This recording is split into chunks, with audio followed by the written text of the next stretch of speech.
Have you ever found yourself standing in front of an open refrigerator, that cold air hitting you in the face, not because you're hungry, because you're just searching. You're not looking for a snack, are you? You're probably just looking for something else, maybe a solution, an answer. Maybe you're looking for a feeling, and I've been there.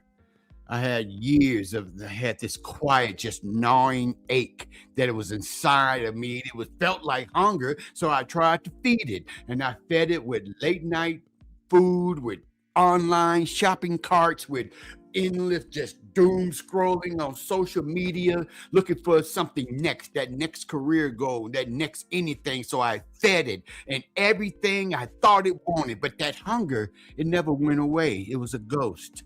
It was at the feast of my own life. And it took me years to realize I was trying to solve a external problem with a internal solution. So let's talk about the powerful differences, you guys, about being hungry for food and being hungry for a life that actually means something. We're going to get into that feeling of emptiness that so many of us have, especially around Christmas.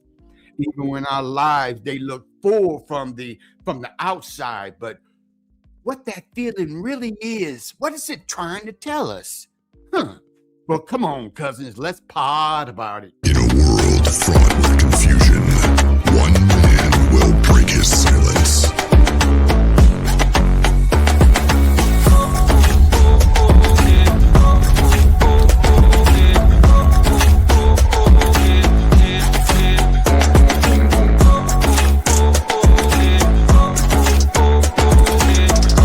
There was only one man for the job.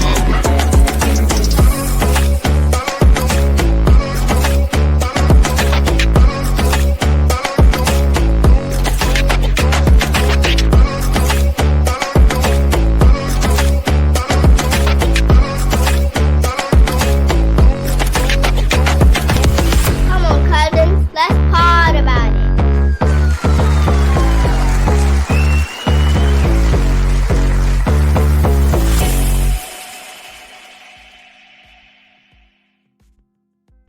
Oh, you are now tuned in to the funkiest show this side of the Pecos, baby. How you doing out there, cousins? Who, me? Oh, my name is Terry Patrick, and I'm just your liaison and your tour guide for this journey that we call life.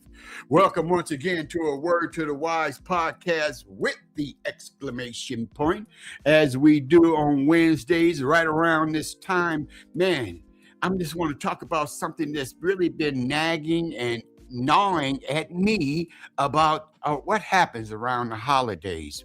Sometimes it could be full of just Christmas cheer, and we're sitting right now about a week away from Christmas in 2025, and it's coming, and some people got a real jovial about it. It's a beautiful thing, but not everybody, are we, cousins?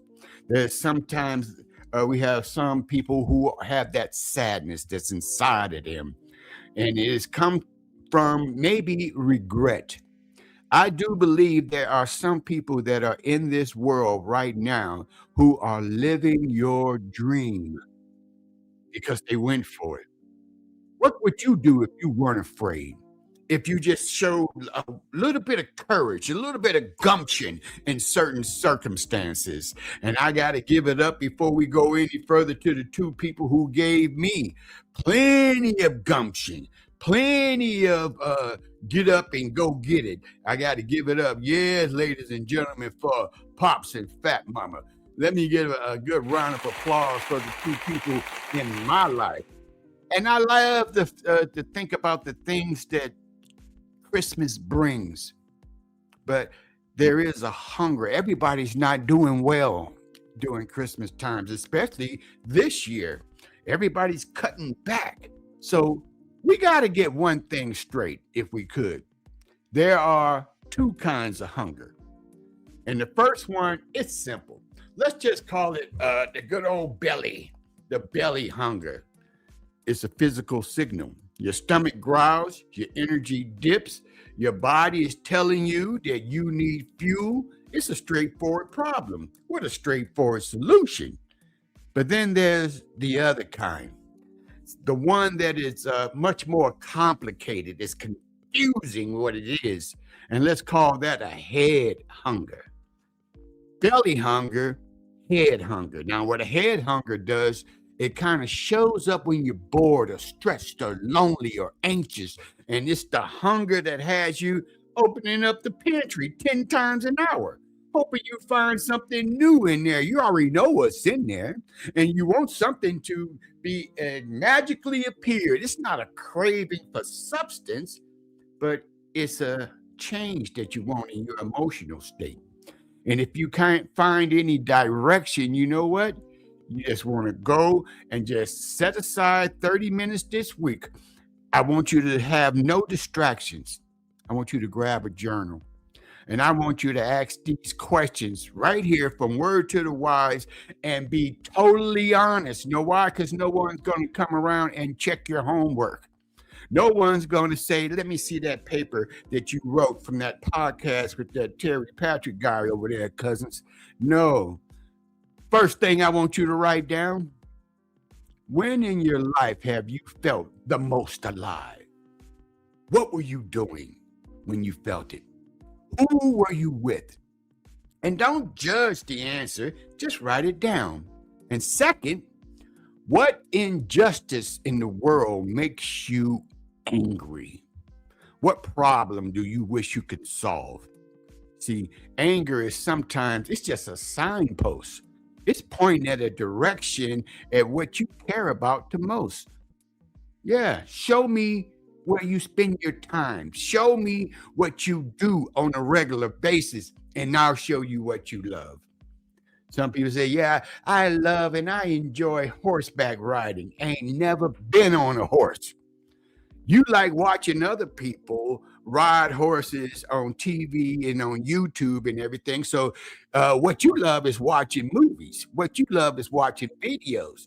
You live vicariously through them, but show me where you spend your time. What do you do on a daily basis? And the third, this is what I want you to write down. What would you do if you knew you couldn't fail? If money, judgment, they were off the table. How you spend your time. The goal here isn't to try to find a single perfect answer. I want you to start collecting some clues, cousins, because these clues are the ingredients of a life with purpose.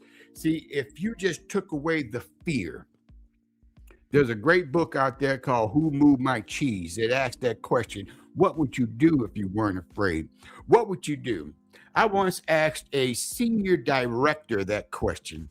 I asked him, I said, if you could do anything in the world to make sure that you wouldn't fail, guarantee you would be successful at it, what would you do? He said, honestly, I would probably quit this job.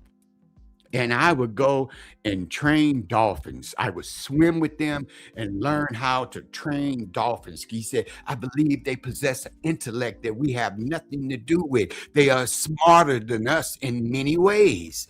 And I'm like, wow, that answer, it blew my mind, kinfolk. This gentleman, his role, his position was somebody else's mountaintop. Because if you are afraid to, man, I don't know if I can handle the whole department by myself. I don't know if I can handle the entire business or the entire building by myself. And your dream is that small. And I say, if your dream is so small, then it's probably too little for God. You should dream bigger. Why only dream of one business? Why I want to dream of 5 of them. I want 5 business. He is running the entire eastern seaboard, and he would rather swim with dolphins. So whatever it is that you want to do, somebody else is already doing it. Is it because they had the extra edge? Or is it because they saw that hunger and they fed it with what it was hungry for? You are what you hunger for. So let's talk about just making that list. It's real simple, isn't it? What's the best time? When were you happiest? Who were you with? And what were you doing? And then I want you to really take a look at what makes you angry, what made you happy, what pisses you off. Put those two together, and then let's see what the true ingredients are for a purpose. And now, step number 2, I want you to follow discomfort a little bit. Follow the discomfort compass. For years, you've been taught that comfort is the goal. When you're pursuing your purpose, discomfort, that's the sign of progress, baby. It's that feeling of stretching your abilities of being a beginner again and taking some small risks. And you have to think about it like this. When you go to the gym, you expect muscle soreness, don't you? Yes. You don't see it as a sign of injury. You see it as a sign of growth. That's where it is. Frederick Douglass once said, no struggle, no progress. If you don't go through the pain, then you will not get the profits of it. So don't look at, man, that's my idea of success. I just want to put my feet up on the desk, corner office with the windows and everything and do nothing. No, that's not what success is. You know what success is? Can you be trusted with trouble? Can you go through some things and still come out smelling rosy on the other side? And that means you're going to have to go through some messiness. A person who has never been tested will not know how to have that testimony. See, it's got to be some test inside your testimony. And if you ask a person who has become successful in your eyes, they will tell you, oh man, you just see the outcome. Yeah, you see the glory, but you don't see my story. I've been through some things. And that's why I am where I am. It's not because I was just the beautiful, gorgeous, shiny people. No, I went through the muck and the mire and the fiery clay. And I came out on the other side. And now I still have a dream that's in my heart. So it's time, cousins. It's time that you do the same. It's the same thing that you must do with your purpose. And all you have to do is take micro bites. Instead of finding your purpose, you could feel completely overwhelmed if you try to just swallow it all at the same time. You got to take micro bites. So the solution is to think incredibly small with tiny little microscopic dreams. Now, your dream overall, it should be huge, but an action that you can take this week, and I want you to align that with the clues that you found in your why. Where's my why? Your why audit. For example, you love animals. Don't you plan to open up a whole shelter? Just volunteer to walk one dog for 1 hour a week. I'm going to start right there. That is my goal. I'm going to walk one dog for 1 hour a week. Instead of getting in foot deep, knee deep or chest high, or however you want to put it, just walk one dog. Could you do that? And if you want to write, I am a writer and I love to write books. But if you want to write, don't think about writing the whole novel. So today, I'm going to write a single page. And the goal is not to achieve the ultimate outcome, but to practice the identity. You want to be a writer? You just never stop writing. You are a writer by writing. Yeah, you become a helper by helping people.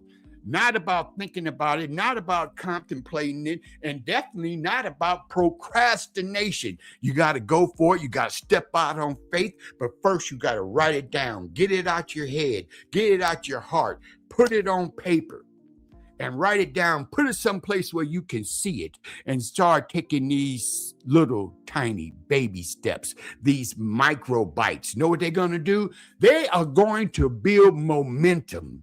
It's proof to yourself that you're capable of feeding your true hunger. It rewires your brain at what it does. One tiny little action at a time. That feeling of emptiness, it can haunt us. That constant nagging search for something. Know what it is? It's not a curse. It's a call to adventure. So for so long, you held on to that, and you held on to that silence, that hunger, and you tried to numb it. Shh, be quiet, hunger, with distractions and temporary pleasures. But what if instead of silencing it, we finally decided to listen? What are you telling me, hunger? This is what I want. What are you telling me? What if we understood that hunger is the greatest asset? It's the engine for our growth. It's the fuel for our contribution to society.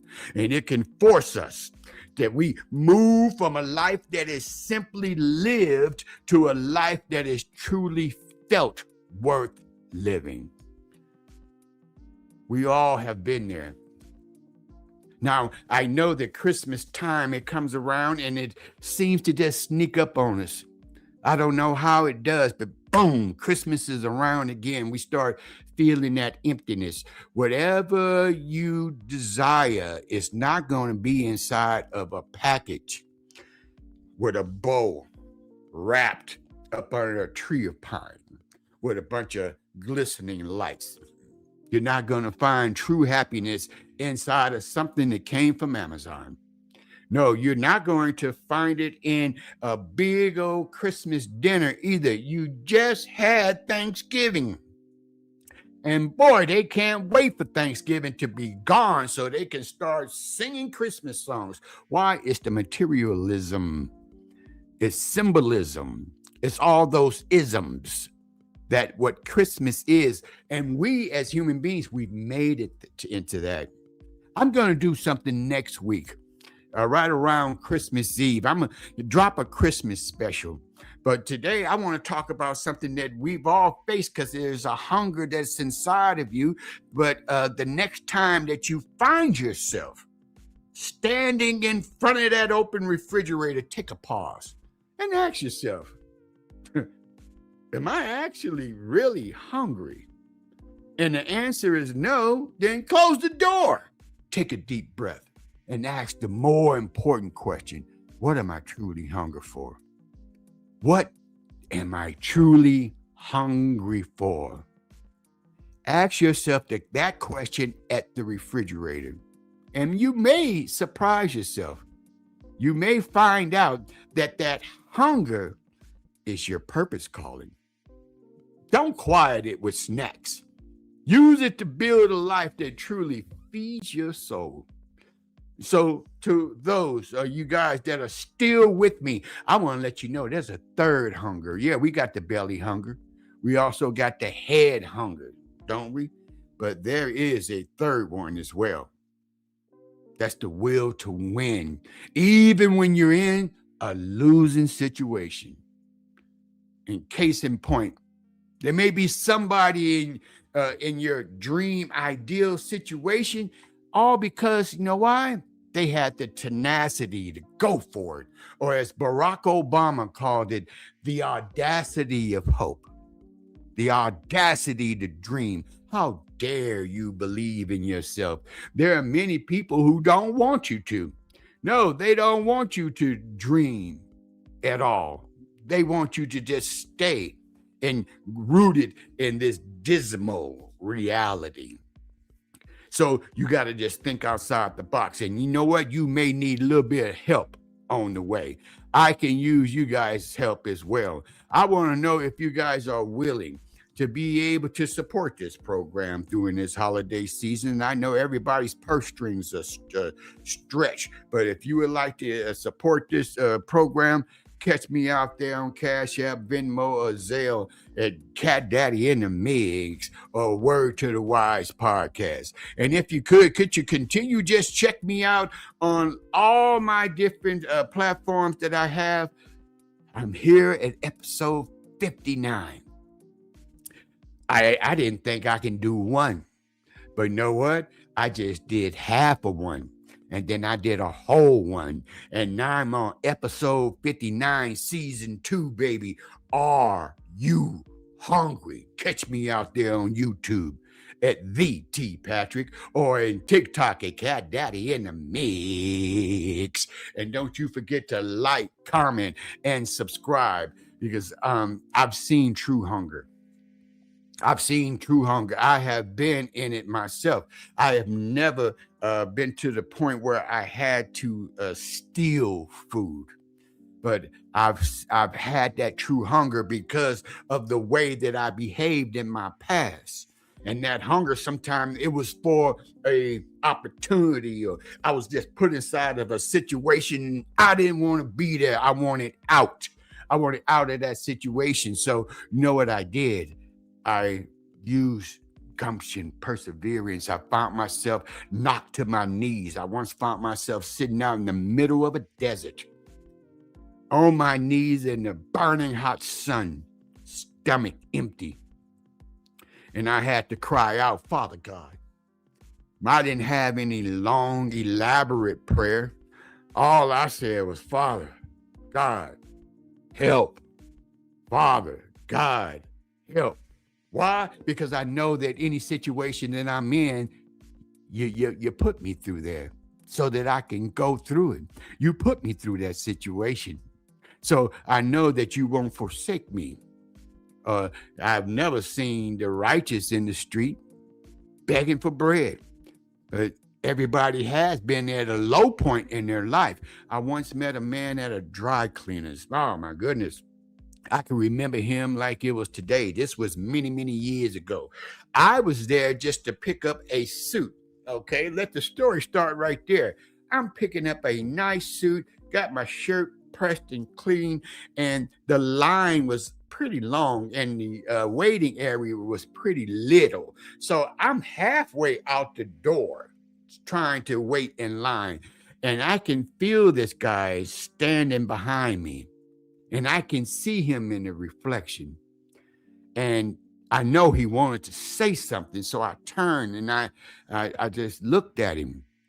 And he said, hey, excuse me, sir. I just want to let you know right now, I don't want any money. I just want somebody to pray for me. I want somebody to talk to me. Could you talk to me just for a minute? I said, sure, man. What's going on? And the guy said, man, I done fell on hard times. I really have. I got 2 little kids with me, and I'm trying to get some stuff together so I could try to feed them. And he pulled out tissues and napkins and a bunch of condiments from fast food places. That's what they were eating. You know, the stuff at the little stand after you buy your food. You can go and get you some napkins, get some mustard and ketchup and mayonnaise or what have you, relish and whatnot. That's what they were eating and they were living off of. And he just said, I just want somebody to pray for me. He said, I don't know what it is about you, but could you pray for me? I said, absolutely. What do you need prayer for exactly? Now, I know, man, you need prayer for some food. He's like, my wife passed. My wife died. She died on Wednesday, man.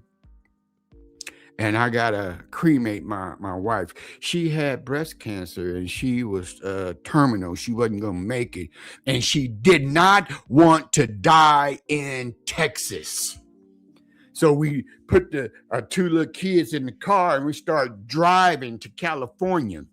She's from California. She was from here. And we made it past the state line. We made it to California and she died in the car. I don't know anybody in California. I'm not from here, but I got to cremate my wife and I don't have any money that is left. Everything that I had it's been spent on this crisis that's going on in my life. Could you pray for me? And I grabbed his hands and I started praying for him.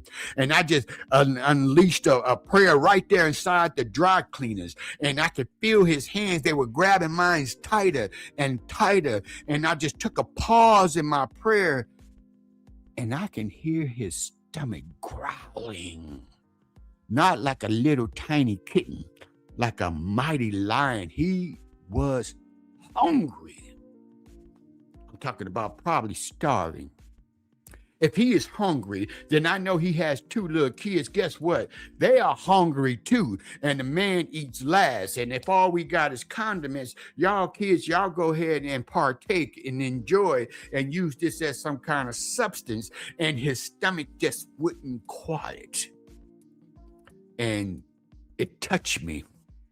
Here I am, picking up a nice suit.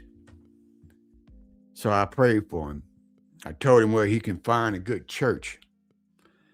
Maybe he can get somebody, maybe do a service for his wife.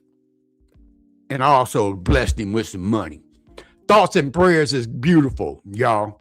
It's a wonderful thing, cousin. But sometimes somebody needs you to put a little bit of butter on their bread. Sometimes somebody needs you to fill in them gaps in their pocket. Sometimes somebody needs you to shell out some buccareras and help me. I want to eat. I would love to eat. Go ahead, man. Let's get you enough for you and your kids to eat today and tomorrow, and maybe even the next day after that. I had to do that. That is true hunger. Who knows where that person is today? Have you ever been that hungry?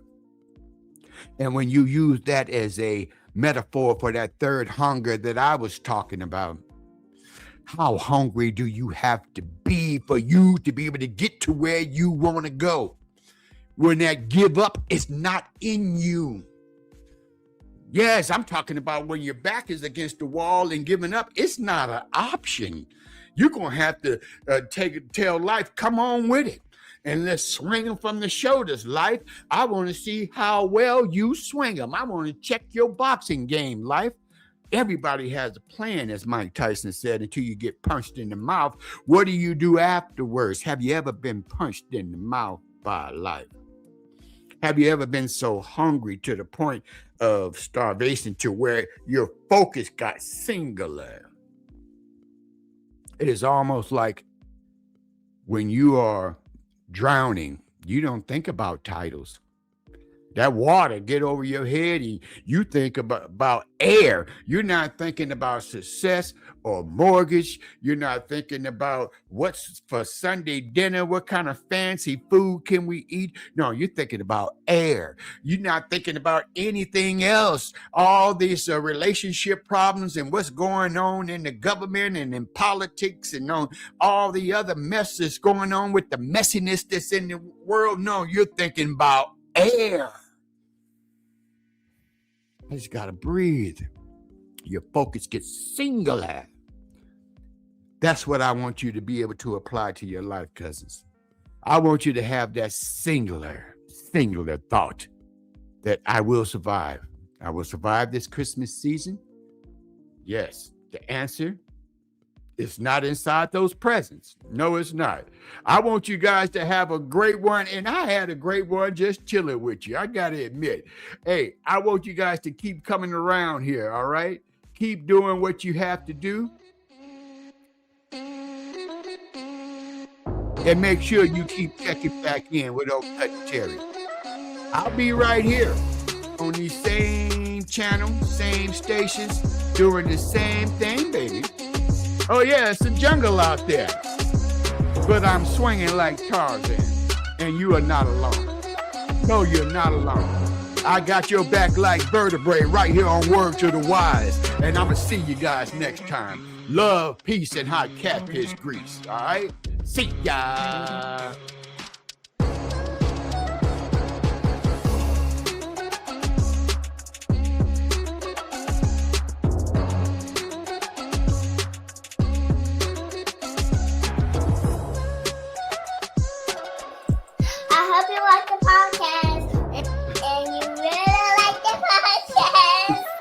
Come on, be serious.